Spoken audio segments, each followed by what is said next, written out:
कम उम्र की लड़की और 21 वर्ष से कम उम्र का लड़का, अगर इनका शादी इनकी की जाती है तो यह अपराध की श्रेणी में आता है। किस श्रेणी में आता है? अपराध। अब यहाँ पर क्या दिक्कत है कि एक के साथ किसी एक के बच्चे की शादी कर रहे हैं तो दूसरे बच्चे की, जिनकी उम्र अभी मैं देख रहा था, कई शादी में अटेंड किया हूँ, उन शादियों में गया तो पता चला मुझे कि एक बहन के साथ दूसरी बहन की शादी नहीं हो रही है, एक भाई के साथ दूसरे भाई की। मेरे कॉलेज से खुली कई साल पहले कक्षा 8 में पढ़ने वाले बच्चे की शादी हो गई। मैंने कन्या में पढ़ने वाली कक्षा 6-7 में बच्ची पढ़ रही है, उसकी शादी हो गई। तो मैं उस शादी को अटेंड करने गया। जब तो मैं पूछा भाई कौन कौन सी क्लास में है, कौन कौन से बच्चे हैं, तो पता चला कि कक्षा 6 में है, कक्षा 8 में है। तो काफी आश्चर्य हुआ कि ऐसे जो शॉर्टकट तरीका अपनाते हैं कि शादी का, कि खर्च बच जाएगा और एक ही शादी में दो शादियां हो गई, सगे भाई हैं और सगी बहनें हैं, एक ही घर में चले जाएंगे, भला टली। लड़कियों को अब बोझ समझा जाता है। इस बात से चिंतित होकर के भारत सरकार ने 2006 में यह कानून लाया हुआ था, जिसका अमल पूरी तरीके से अभी देश में नहीं हो रहा। इसको देखते हुए सरकार की तरफ से इसकी जानकारी पूरी तरीके से दी जा रही है कि अगर किसी भी गांव में अगर 18 वर्ष से कम की लड़की है, अगर उसकी शादी हो रही है, तो आप इसकी सूचना 1098 पे, 112 पर, 108 पर आप इस पर कर सकते हैं। बात होंगे 1098, 108, 112 आप इस पे इमरजेंसी पे हेल्पलाइन पर आप इसकी सूचना देकर के तत्काल अवगत करा दें कि यहाँ पर किसी बच्चे की शादी हो रही है। अब आप समझिए कि इसकी हानि क्या है। इनकी हानि को जानना बहुत जरूरी है कि आज आप पढ़ रहे हैं, आज आप पढ़ करके एक अच्छे नागरिक के रूप में, जिम्मेदार गृहस्थ के रूप में आप प्रवेश कर सकते हैं अगर आप पढ़ाई किए और उचित व्यावसायिक क्षेत्र में आपने प्रवेश किया तो। लेकिन जब आपका ब्याह जल्दी हो गया, कम उम्र में हो गया, तो आप परिपक्व नहीं है। मान लीजिए सपोज करिए आप 9-10 में पढ़ रहे हैं और आपकी शादी हो गई, तो आप सोचिए आपकी क्या जिम्मेदारी बनती है कि किस तरह से आप गृहस्थी चलाएंगे। और शादी के बाद माँ बाप भी आपको ताने देंगे, सामाजिक रूप से भी आपको ताना मिलेगा। और इसी में जल्दबाजी में ही बच्चा भी पैदा हुआ, जिसमें शारीरिक रूप से स्त्री की, बच्चियों की शारीरिक रूप से बहुत ज्यादा नुकसान होता है। वह बिल्कुल कमजोर हो जाती है, बीमारी से ग्रसित हो जाती है, क्योंकि अभी वह पूरी तरीके से तैयार नहीं थी। 18 साल की उम्र जो निश्चित की गई है, यह इसीलिए निश्चित किया गया कि उनके स्वास्थ्य को देखते हुए और मानसिक रूप से आप स्वस्थ हैं, तब यह आयु निश्चित की गई थी। लेकिन आज शॉर्टकट के तरीके में आकर के इस तरह से कार्य नहीं करना चाहिए। बच्चों की पढ़ाई बाधित होती है। दूसरा नुकसान, बहुत बड़ा नुकसान है कि उन लड़कियों की पढ़ाई रुक जाती है टोटल। अभी एक बच्ची से बात हुई थी हमारी, एक बच्चा हमारे यहाँ पढ़ रहा है, तो उसकी कॉपी उस लड़की ने लिख दिया था, बहुत अच्छी राइटिंग थी। तो मैंने कहा कि ये किसने लिखा, तुमने तो लिखा नहीं है। तो उसने कहा मेरी बहन ने लिखा है। कौन सी क्लास में है? सर वो 10th में छोड़ दिया। क्यों छोड़ दिया? सर घर वाले नहीं पढ़ा रहे। क्यों नहीं पढ़ा रहे हैं? सर उसकी शादी तय हो गई। अब आपके कटेरी की बात है कि लड़की 10वीं में ही है और उसकी शादी तय हो गई है, तो आप सोचिए कितनी बड़ी विडंबना है इसके साथ। तो आपने ऐसा क्यों किया? आपको इसको पढ़ाना चाहिए था, एडमिशन करवाइए इसका। क्या सर जी पैसे नहीं है?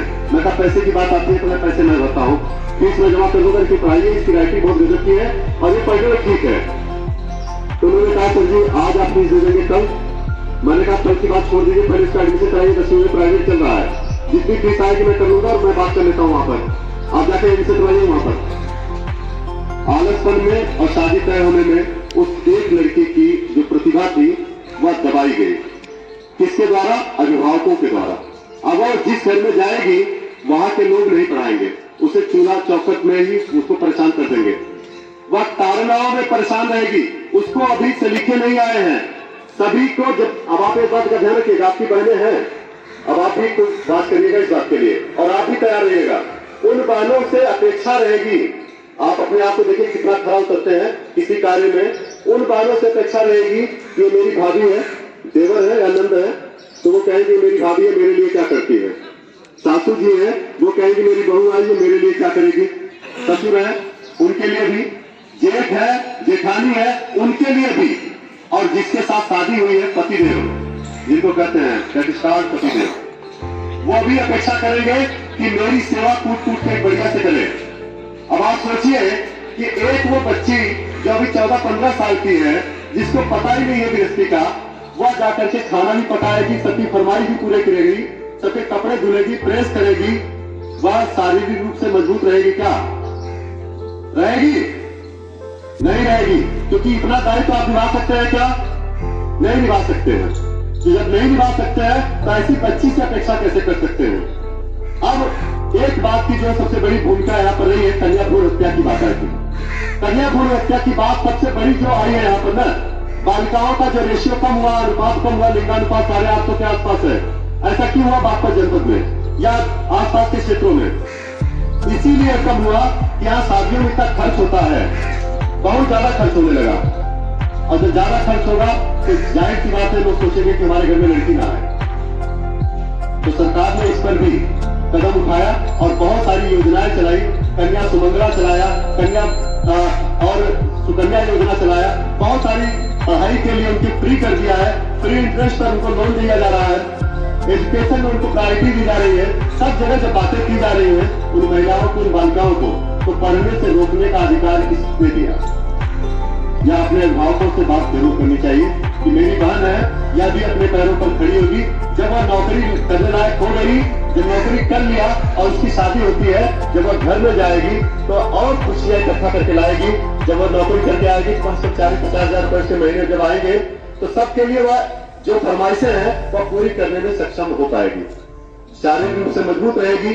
फिर वह बच्चा जो पैदा होगा वह भी स्वस्थ होगा। तो सरकार ने इसी बात के लिए इस पर एक शपथ भी आयोजित किया कि सभी लोग इसका शपथ लें कि कहीं भी अगर बच्चे की शादी हो रही है, 18 वर्ष से कम उम्र की लड़कियों की शादी और 21 वर्ष से कम उम्र के लड़के की शादी, तो आप लोग 1098 पे कॉल कर दीजिएगा, इमरजेंसी कॉल है, बता दीजिए कि आप बच्चे की शादी हो रही है। टॉर्चर किए जाएंगे बच्चे और टॉर्चर करके बाल श्रम में घुस जाएंगे। यह भी एक बहुत बड़ा नुकसान है। बाल श्रम के लिए मजबूर होंगे और जाकर किसी दुकान पर कहीं प्लेट धोएंगे, तो कहीं पंचर बनाएंगे, कहीं गाड़ी बनाना सीखेंगे, कहीं ठेली लगाएंगे, कहीं मूंगफली बेचेंगे, कहीं कोई काम करेंगे, लेकिन वह जो प्राप्त करना चाहते थे उसको प्राप्त नहीं कर पाएंगे। इसलिए आप सभी बच्चे से गुजारिश है कि आप अपने परिवार में इस तरह की चीजें नहीं होने देंगे। होने देंगे? नहीं होने देंगे, बिल्कुल नहीं होने देंगे। एक बार जोरदार, एक बार जरा दिखाइए भाई, दोनों आप खड़े करके, होने देंगे क्या? क्या? Very good. 21 वर्ष से पहले आपकी शादी नहीं होनी है।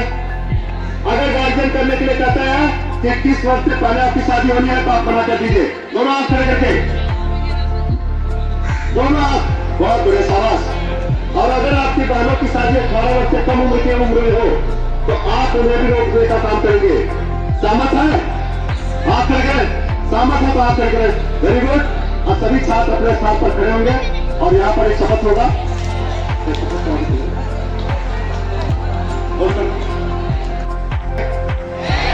अपने समुदाय में बाल विवाह के खिलाफ सभी कदम उठाने और इसकी रिपोर्ट करने की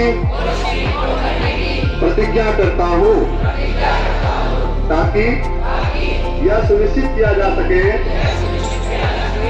कि मेरे पड़ोस और समुदाय में किसी भी बच्चे का विवाह न हो।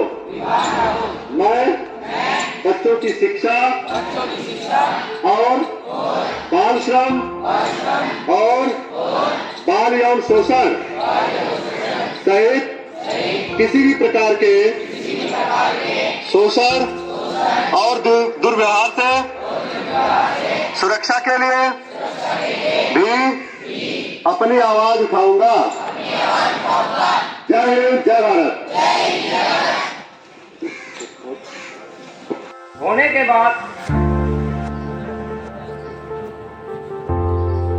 11 नवंबर 1940 को संविधान सभा की प्रथम बैठक हुई और इसे अध्यक्ष थे इस संविधान सभा डॉक्टर सच्चिदानंद सिन्हा। 2 दिन बाद फिर इसकी बैठक हुई संविधान सभा की। 13 तारीख को फिर बैठक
है।